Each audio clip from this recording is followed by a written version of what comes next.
श्री गुरु ग्रंथ साहिब जीओ। अंक 297 श्लोक। तीन व्यापै जगत को तुरिया पावै कोय। हे नानक, जगत के जीवां उत्ते माया के तीन गुण अपना जोर पाई रखते हैं। कोई विरला मनुख उस चौथी अवस्था प्राप्त करता है जिथे वह परमात्मा नाल जुड़िया रहिंदा है।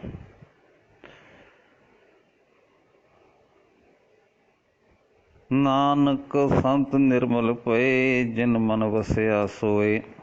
जिन्हां मनुखां दे मन विच वो परमात्मा ही सदा वसदा है, वो संत जन पवित्र जीवन वाले हो जाते हैं। पौड़ी। त्रितर्या त्रय गुण विखै फल, कब उत्तम कब नीच। माया के तीन गुणों के प्रभाव हेठ जीवां नूं विषय विकारां रूप फल ही मिलते हैं। किते कोई थोड़े चिर लई चंगी अवस्था माणते हैं ते कदी नीवीं अवस्था विच डिग पैंदे हैं। नरक सुख भरम तो घणो सदा संगारी मीच। जीवां नूं नरक सुरग दुख सुख भोगणे पैंदे हैं। बहुत भटकना लगी रहिंदी है ते मौत दा सहम सदा उन्हां दी आत्मिक मौत दा कारण बनिया रहिंदा है। हरख सोग सैंसा संसार, हौं हौं करत विहाए। तीन गुणों के अधीन जीवां दी उम्र अहंकार विच बीतती है। कदे खुशी, कदे गमी, कदे सहम। ये चक्कर उन्हां वास्ते सदा बनिया रहिंदा है। जिन किए तिसे न जाननी, चित वह अनेको पाए। जिस परमात्मा ने पैदा किया है उस नाल डूंगी सांझ नहीं पाते ते तीर्थ इशनान आदि होर धार्मिक यतन वो सदा सोचते रहते हैं। आद व्याध उपाद रस, कबू न टूटै ताप।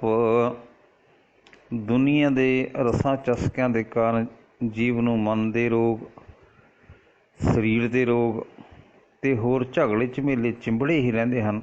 कदे इसते मन का कलेश मिटता नहीं है। पार ब्रह्म पूर्ण धनी, नह बूझे प्रताप। रसां विच फसिया मनुख पूर्ण पार ब्रह्म मालक प्रभु के प्रताप नूं नहीं समझदा। मोह भरम बूढ़त घणो, महा नरक महवास। बेअंतल कोई माया दे मोह ते भटकणा विच गोते खा रही है। भारी नरक दुखां विच दिन कट रही है। कर किरपा परब राख लियो, नानक तेरी आस। इस तो बचन लई हे नानक अरदास करके आख के, हे प्रभु किरपा करके मेरी रखिया कर, मैनू तेरी सहायता दी ही आस है। श्लोक। चतुर सियाणा सुगड़ सोए, जिन तजिया अभिमान। नानक की बरकत नाल जिस मनुख ने अपने मन विचों अहंकार दूर कर लिया है, वही है अकलमंद सियाणा सुचज्जा। चार पदार्थ अष्ट सिद्ध, तज नानक हर नाम। हे नानक, परमात्मा का नाम सदा जपदा रहो। इसे विच हन दुनिया के चारे पदार्थ अते जोगियां वाली अठे करामाती ताकतां। पौड़ी। चतुरथ चारे वेद सुन सोधियो तत् विचार। चारे ही वेद सुन के असां तां ये निर्णय किया है। सर्ब खेम कल्याण निध, राम नाम जप सार।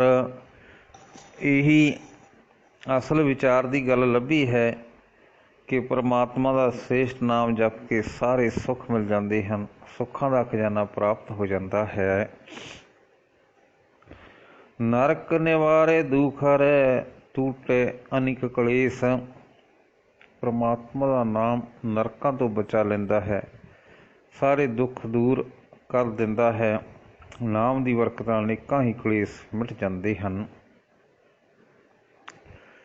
ਮੀਚ ਹੁਟੇ ਜਮ ਤੇ ਛੁਟੈ, ਹਰ ਕੀਰਤਨ ਪ੍ਰਵੇਸ਼। ਜਿਸ ਮਨੁੱਖ ਦੇ ਹਿਰਦੇ ਵਿੱਚ ਪਰਮਾਤਮਾ ਦੀ ਸਿਫਤਸਲਾ ਦਾ ਪ੍ਰਵੇਸ਼ ਰਹਿੰਦਾ ਹੈ, ਉਸ ਦੀ ਆਤਮਿਕ ਮੌਤ ਮਿਟ ਜਾਂਦੀ ਹੈ, ਉਹ ਜਮ ਤੋਂ ਖਲਾਸੀ ਪ੍ਰਾਪਤ ਕਰ ਲੈਂਦਾ ਹੈ। ਭਉ ਵਿਨਸੈ ਅੰਮ੍ਰਿਤ ਰਸੈ, ਰੰਗ ਰਤੇ ਨਿਰੰਕਾਰ। ਜੇ ਨਿਰੰਕਾਰ ਪ੍ਰਭੂ ਦੇ ਪ੍ਰੇਮ ਰੰਗ ਵਿੱਚ ਰੰਗੇ ਜਾਈਏ ਤਾਂ ਮਨ ਵਿੱਚੋਂ ਹਰੇਕ ਕਿਸਮ ਦਾ ਡਰ ਨਾਸ ਹੋ ਜਾਂਦਾ ਹੈ ਅਤੇ ਆਤਮਿਕ ਜੀਵਨ ਦੇਣ ਵਾਲਾ ਨਾਮ ਜਲ ਹਿਰਦੇ ਵਿੱਚ ਰਚ ਮਿਚ ਜਾਂਦਾ ਹੈ। ਦੁੱਖ ਦਾਰਿਦ ਅਪਵਿੱਤਰਤਾ ਨਾਸਹਿ, ਨਾਮ ਆਧਾਰ। ਪਰਮਾਤਮਾ ਦੇ ਨਾਮ ਦੇ ਆਸਰੇ ਦੁੱਖ, ਗਰੀਬੀ ਅਤੇ ਵਿਕਾਰਾਂ ਤੋਂ ਪੈਦਾ ਹੋਈ ਮਲੀਨਤਾ ਇਹ ਸਭੇ ਨਾਸ ਹੋ ਜਾਂਦੇ ਹਨ। ਸੁਰ ਨਰ ਮੁੰਜਨ ਖੋਜ ਤੇ, ਸੁਖ ਸਾਗਰ ਗੋਪਾਲ। ਦੇਵੀ ਗੁਣਾਂ ਵਾਲੇ ਮਨੁੱਖ ਅਤੇ ਰਿਸ਼ੀ ਲੋਕ ਜਿਸ ਸੁੱਖਾਂ ਦੇ ਸਮੁੰਦਰ ਸ੍ਰਿਸ਼ਟੀ ਦੇ ਪਾਲਣਹਾਰ ਪ੍ਰਭੂ ਦੀ ਢੂੰਡ ਭਾਲ ਕਰਦੇ ਹਨ। ਮਨ ਨਿਰਮਲ ਮੁਖ ਉਜਲਾ ਹੋਏ, ਨਾਨਕ ਸਾਧ ਰਵਾਲ। ਹੇ ਨਾਨਕ, ਉਹ ਗੁਰੂ ਦੀ ਚਰਨ ਧੂੜ ਪ੍ਰਾਪਤ ਕੀਤਿਆਂ ਮਿਲ ਪੈਂਦਾ ਹੈ ਅਤੇ ਜਿਸ ਮਨੁੱਖ ਨੂੰ ਮਿਲ ਪੈਂਦਾ ਹੈ ਉਸ ਦਾ ਨਾਮ ਪਵਿੱਤਰ ਹੋ ਜਾਂਦਾ ਹੈ। ਲੋਕ ਪਰਲੋਕ ਵਿੱਚ ਉਸ ਦਾ ਮੂੰਹ ਰੋਸ਼ਨ ਹੁੰਦਾ ਹੈ। ਸ਼ਲੋਕ। ਪੰਜ ਵਿਕਾਰ ਮਨ ਮੈਂ ਵਸੈ, ਰਾਚੇ ਮਾਇਆ ਸੰਗ। ਜਿਹੜੇ ਮਨੁੱਖ ਮਾਇਆ ਦੇ ਮੋਹ ਵਿੱਚ ਮਸਤ ਰਹਿੰਦੇ ਹਨ, ਉਹਨਾਂ ਦੇ ਮਨ ਵਿੱਚ ਕਾਮ, ਕ੍ਰੋਧ, ਲੋਭ, ਮੋਹ, ਅਹੰਕਾਰ ਪੰਜ ਵਿਕਾਰ ਟਿਕੇ ਰਹਿੰਦੇ ਹਨ। ਸਾਧ ਸੰਗ ਹੋਏ ਨਿਰਮਲਾ, ਨਾਨਕ ਪਰਬ ਕੇ ਰੰਗ। ਹੇ ਨਾਨਕ, ਪਰ ਜਿਹੜਾ ਮਨੁੱਖ ਗੁਰੂ ਦੀ ਸੰਗਤ ਵਿੱਚ ਰਹਿ ਕੇ ਪਰਮਾਤਮਾ ਦੇ ਪ੍ਰੇਮ ਰੰਗ ਵਿੱਚ ਰੰਗਿਆ ਰਹਿੰਦਾ ਹੈ, ਉਹ ਪਵਿੱਤਰ ਜੀਵਨ ਵਾਲਾ ਹੋ ਜਾਂਦਾ ਹੈ। ਪੌੜੀ। ਪੰਚਮ ਪੰਚ ਪ੍ਰਧਾਨ ਤੇ, ਜਿਨ ਜਾਣਿਓ ਪ੍ਰਪੰਚ। ਜਗਤ ਵਿੱਚ ਉਹ ਸੰਤ ਜਨ ਸ੍ਰੇਸ਼ਟ ਮੰਨੇ ਜਾਂਦੇ ਹਨ ਜਿਨ੍ਹਾਂ ਨੇ ਜਗਤ ਪਸਾਰੇ ਨੂੰ ਇਉਂ ਸਮਝ ਲਿਆ ਹੈ। ਕੁਸਮ ਬਾਸਵੋ ਰੰਗ ਘਣੋ, ਸਭ ਮਿਥਿਆ ਬਲਵੰਚ। ਕਿ ਫੁੱਲਾਂ ਦੀ ਸੁਗੰਧੀ ਵਰਗਾ ਹੈ ਅਤੇ ਭਾਵੇਂ ਅਨੇਕਾਂ ਰੰਗ ਵਾਲਾ ਹੈ, ਫਿਰ ਵੀ ਸਾਰਾ ਨਾਸਵੰਤ ਤੇ ਠੱਗੀ ਹੀ ਹੈ। ਨਹਿ ਜਾਪੇ ਨਹਿ ਬੂਝੀਐ, ਨਹਿ ਕਛ ਕਰਤ ਵਿਚਾਰ। ਇਸ ਨੂੰ ਸਹੀ ਜੀਵਨ ਜੁਗਤ ਸੁਝਦੀ ਨਹੀਂ, ਇਹ ਸਮਝਦਾ ਨਹੀਂ ਅਤੇ ਸਹੀ ਜੀਵਨ ਜੁਗਤ ਬਾਰੇ ਕੋਈ ਵਿਚਾਰ ਨਹੀਂ ਕਰਦਾ। ਸਵਾਦ ਮੋਹ ਰਸ ਵਿਦਿਓ ਅਗਿਆਨ, ਰਚਿਓ ਸੰਸਾਰ। ਜਗਤ ਆਮ ਤੌਰ 'ਤੇ ਅਗਿਆਨ ਵਿੱਚ ਮਸਤ ਰਹਿੰਦਾ ਹੈ, ਸਵਾਦਾਂ ਵਿੱਚ, ਮੋਹ ਲੈਣ ਵਾਲੇ ਰਸਾਂ ਵਿੱਚ ਬੱਝਾ ਰਹਿੰਦਾ ਹੈ। ਜਨਮ ਮਰਨ ਬਹੁ ਜੋਨ ਭਰਮਣ, ਕੀਨੇ ਕਰਮ ਅਨੇਕ। ਜਿਹੜਾ ਮਨੁੱਖ ਕਰਤਾਰ ਦਾ ਸਿਮਰਨ ਛੱਡ ਕੇ ਹੋਰ ਅਨੇਕਾਂ ਕਰਮ ਕਰਦਾ ਰਿਹਾ, ਉਹ ਜਨਮ ਮਰਨ ਦੇ ਗੇੜ ਵਿੱਚ ਪਿਆ ਰਿਹਾ, ਉਹ ਅਨੇਕਾਂ ਜੂਨਾਂ ਵਿੱਚ ਭਟਕਦਾ ਰਿਹਾ। ਰਚਨਹਾਰ ਨਹਿ ਸਿਮਰਿਓ, ਮਨ ਨਾ ਵਿਚਾਰ ਵਿਵੇਕ। ਉਸਨੇ ਸਿਰਜਣਹਾਰ ਕਰਤਾਰ ਦਾ ਸਿਮਰਨ ਨਹੀਂ ਕੀਤਾ, ਆਪਣੇ ਮਨ ਵਿੱਚ ਵਿਚਾਰ ਕੇ ਭਲੇ ਬੁਰੇ ਕੰਮ ਦੀ ਪਰਖ ਨਹੀਂ ਪੈਦਾ ਕੀਤੀ। ਭਾਉ ਭਗਤ ਭਗਵਾਨ ਸੰਗ, ਮਾਇਆ ਲਿਪਤ ਨ ਰੰਚ।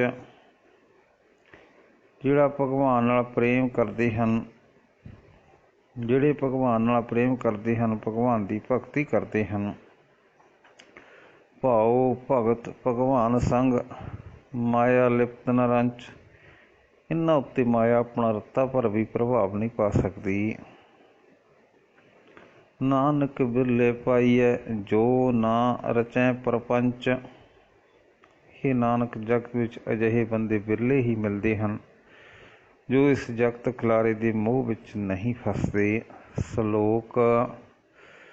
खट शास्त्र ऊंचो कहो अंत न पारावार। छे शास्त्र ਉੱਚੀ ਪੁਕਾਰ ਕੇ ਆਖਦੇ ਹਨ ਕਿ ਪਰਮਾਤਮਾ ਦੇ ਗੁਣਾਂ ਦਾ ਅੰਤ ਨਹੀਂ ਪਾਇਆ ਜਾ ਸਕਦਾ। ਪਰਮਾਤਮਾ ਦੀ ਹਸਤੀ ਦਾ ਉਰਲਾ ਤੇ ਪਾਰਲਾ ਵੱਲਾ ਨਹੀਂ ਲੱਭ ਸਕਦਾ। ਭਗਤ ਸੋਹੈ ਗੁਣ ਗਾਵਤੇ ਨਾਨਕ ਪ੍ਰਭ ਕੈ ਦਵਾਰ। हे ਨਾਨਕ, ਪਰਮਾਤਮਾ ਦੀ ਭਗਤੀ ਕਰਨ ਵਾਲੇ ਬੰਦੇ ਪਰਮਾਤਮਾ ਦੇ ਦਰ 'ਤੇ ਉਸਦੇ ਗੁਣ ਗਾਉਂਦੇ ਸੋਹਣੇ ਲੱਗਦੇ ਹਨ। ਪੌੜੀ।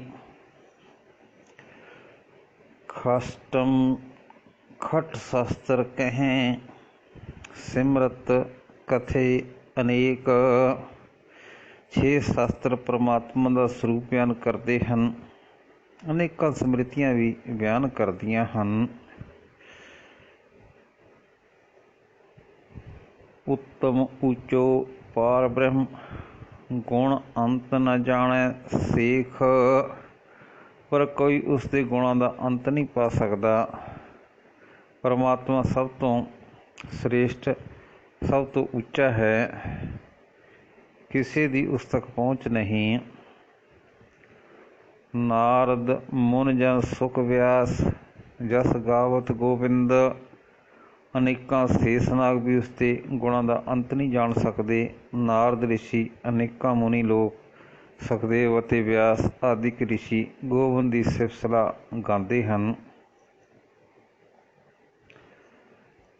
ਰਸ ਗੀਧੇ ਹਰ ਸਿਉ ਬੀਧੈ ਭਗਤ ਰਚੇ ਭਗਵੰਤ। ਭਗਵਾਨ ਦੇ ਭਗਤ ਉਸਦੇ ਨਾਮ ਰਸ ਵਿੱਚ ਵਿਝੇ ਰਹਿੰਦੇ ਹਨ, ਉਸਦੀ ਯਾਦ ਵਿੱਚ ਪਰੋਤੇ ਰਹਿੰਦੇ ਹਨ ਤੇ ਭਗਤੀ ਵਿੱਚ ਮਸਤ ਰਹਿੰਦੇ ਹਨ। ਮੋਹ ਮਾਨ ਭਰਮ ਵਿੰਸਿਓ ਪਾਈ ਸਰਨ ਦਿਆਲ। ਜਿਨ੍ਹਾਂ ਮਨੁੱਖਾਂ ਦੇ ਦਇਆ ਦੇ ਕਰ ਪ੍ਰਭੂ ਦਾ ਆਸਰਾ ਲਿਆ ਹੈ, ਉਹਨਾਂ ਦੇ ਅੰਦਰੋਂ ਮਾਇਆ ਦਾ ਮੋਹ, ਅਹੰਕਾਰ ਤੇ ਭਟਕਣਾ ਸਭ ਕੁਝ ਨਾਸ ਹੋ ਗਿਆ। ਚਰਨ ਕਮਲ ਮਨ ਤਨ ਵਸੇ ਦਰਸ਼ਨ ਦੇਖ ਨਿਹਾਲ। ਜਿਨ੍ਹਾਂ ਦੇ ਮਨ ਵਿੱਚ, ਹਿਰਦੇ ਵਿੱਚ ਪਰਮਾਤਮਾ ਦੇ ਸੋਹਣੇ ਚਰਨ ਵਸ ਪਏ, ਪਰਮਾਤਮਾ ਦਾ ਦਰਸ਼ਨ ਕਰਕੇ ਉਹਨਾਂ ਦਾ ਮਨ ਤਨ ਖਿੜ ਪਿਆ। ਲਾਭ ਮਿਟੇ ਟੋਟਾ ਹਿਰੇ ਸਾਧ ਸੰਗ ਲਿਵ ਲਾਏ। ਸਾਧ ਸੰਗਤ ਦੀ ਰਾਹੀਂ ਪ੍ਰਭੂ ਚਰਨਾਂ ਵਿੱਚ ਸੁਰਤ ਜੋੜ ਕੇ ਉੱਚਾ ਆਤਮਿਕ ਜੀਵਨ ਰੂਪ ਲਾਭ ਖੱਟ ਲੈਂਦਾ ਹੈ। ਵਿਕਾਰਾਂ ਵਾਲੇ ਪਾਸੇ ਪਿਆ ਜੋ ਆਤਮਿਕ ਜੀਵਨ ਵਿੱਚ ਘਾਟ ਪੈਂਦੀ ਜਾਂਦੀ ਹੈ, ਉਹ ਘਾਟ ਦੂਰ ਹੋ ਜਾਂਦੀ ਹੈ। ਖਾਟ ਖਜ਼ਾਨਾ ਗੁਣ ਨਿਧ ਹਰੇ ਨਾਨਕ ਨਾਮ ਤੇ ਆਏ। हे ਨਾਨਕ, ਤੂੰ ਵੀ ਪਰਮਾਤਮਾ ਦਾ ਨਾਮ ਸਿਮਰ ਤੇ ਗੁਣਾਂ ਦੇ ਖਜ਼ਾਨੇ, ਪਰਮਾਤਮਾ ਦੇ ਨਾਮ ਦਾ ਖਜ਼ਾਨਾ ਇਕੱਠਾ ਕਰ। ਵਾਹਿਗੁਰੂ ਜੀ ਕਾ ਖਾਲਸਾ, ਵਾਹਿਗੁਰੂ ਜੀ ਕੀ ਫਤਿਹ।